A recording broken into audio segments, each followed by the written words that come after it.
Hey guys, welcome to Perpetuality. This is a channel that covers watches that are unloved, underrated, hidden gems, hoping to leave you with some insight to make an informed decision. We have here today the Shogun Titanium. These are not new. They've been released since last year in November 2020, but hardly anyone talked about them. I'm here to shed some light on these watches. Whether they're for you, maybe you should consider them. Hopefully leave you with something valuable. Let's check out these watches. I won't bore you guys with the details. The critical thing to know is these are 43.5mm in diameter.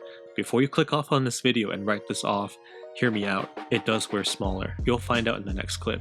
It does have the caliber 6R35, good for 70 hours of power reserve, and accuracy is good of around 7 to 8 seconds per day when I measured it. There is a sapphire crystal accompanying this watch, and the whole case, including the bezel, is titanium.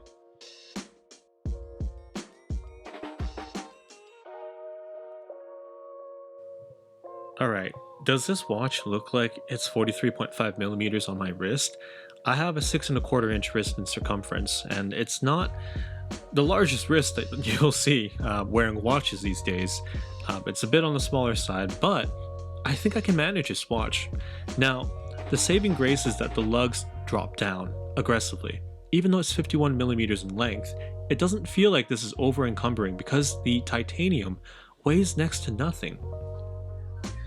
I have to comment that the way the watch wears on the wrist makes you forget it's even there, and I say that's a big benefit for an everyday wearing watch.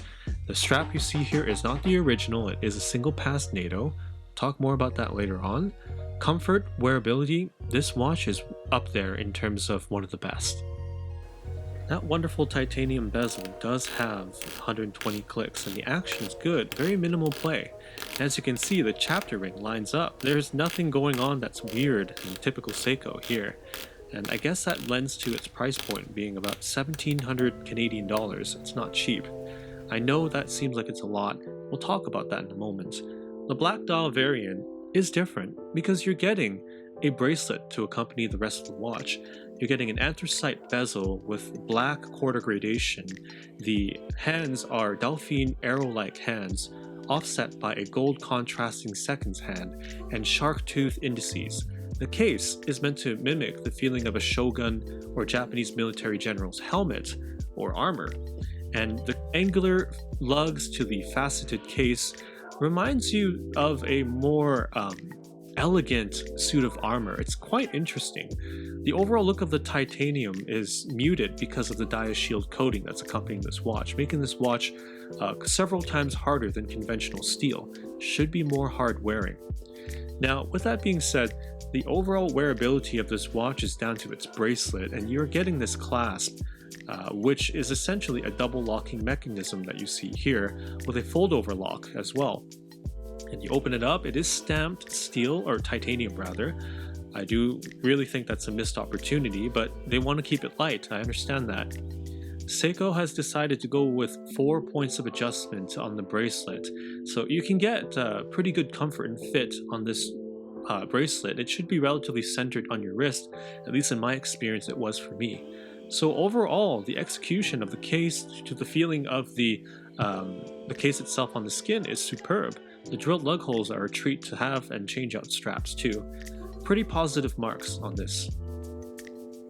Now I might be a little bit biased. Okay, I am. The white dial really resonates with me because I'm a huge fan of the Rolex Explorer 2, the polar dial, and I feel like the white here is just such a nice, sharp white dial. Now it does have different handset from the black dial, being that they are brushed and darker gray color. The high contrast look with the gray bezel and the black quarter gradation is very eye-catching. Now, the overall execution from case finishing to the dial variants are similar all the way around. You're still getting the same titanium case and drilled lug holes. Mind you, the way that the hands darken down leaves for a very interesting look on the dial. I feel like this is the most legible combination of the different Shogun variants out there. What accompanies the watch is this rubber strap for the white dial. It is a good silicone strap, and I feel that it's very soft. It's actually one of the higher grade rubber straps I've experienced from Seiko, it does have a sliding keeper made out of metal, or titanium rather, and the adjustment points, there are plenty of them actually for you to get the comfort you want. It is also featuring the Kanagawa wave at the bottom there for the typical Seiko motif tying the dive watches together. Really nice strap, and I have to say, it's honestly speaking, I'd rather have this over the bracelet, and that's only because I'm not a big fan of the bracelet for how jingly jangly it feels on the wrist. We'll talk about that later.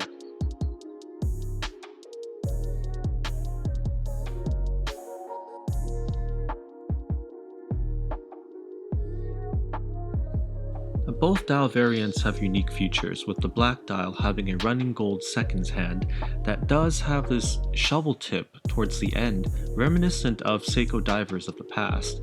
The black dial also receives a black date wheel. We all know that Seiko doesn't do this usually, but they should do it more often for other dive watches. The white dial variant has a white date wheel with a grey running seconds hand. I'm happy to report that the overall dial execution and hand stack has been done to a high standard, and it does show within the printing of the dial too. Japan 6R35, Divers 200, no spillage of material. Even the chapter ring has been aligned perfectly on both models. Your mileage may vary. The Cyclops magnifying the date shows that it's been perfectly aligned within the window, and even though the indices on the dial themselves have been stamped on, they're lacking depth and definition of an applied indice. They don't seem to be out of place, they don't look like they are low quality. In fact, the overall execution of the dial, even with the Lume Bright having a bit of sheen to it, is a nice touch. Seiko has done well here.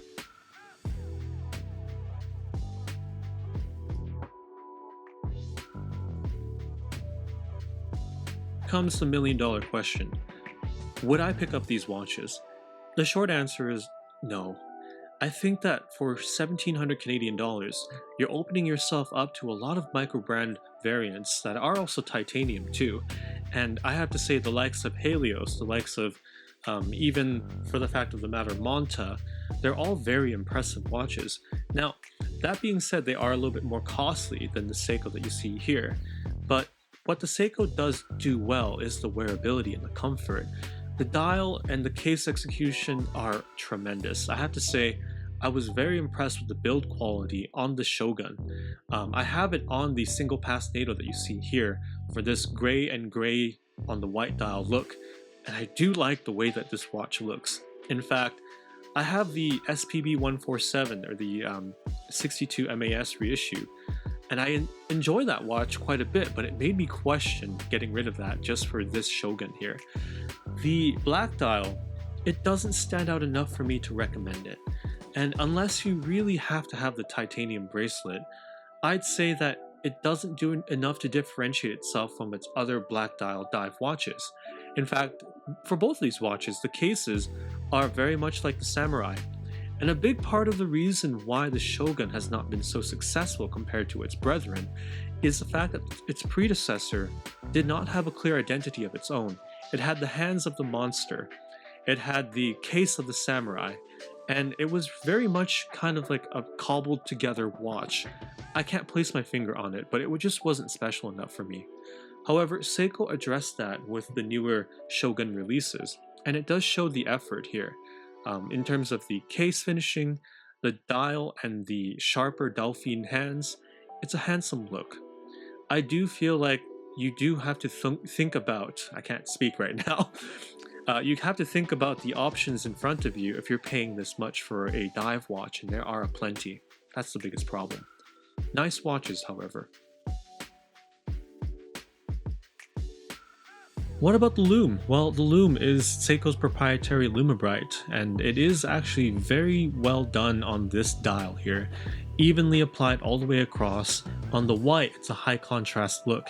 The bezel at 12 o'clock has a Lume pip as well, and I feel like the overall shape of the hands, being that they're larger for the hour hands, is quite legible with that Lume.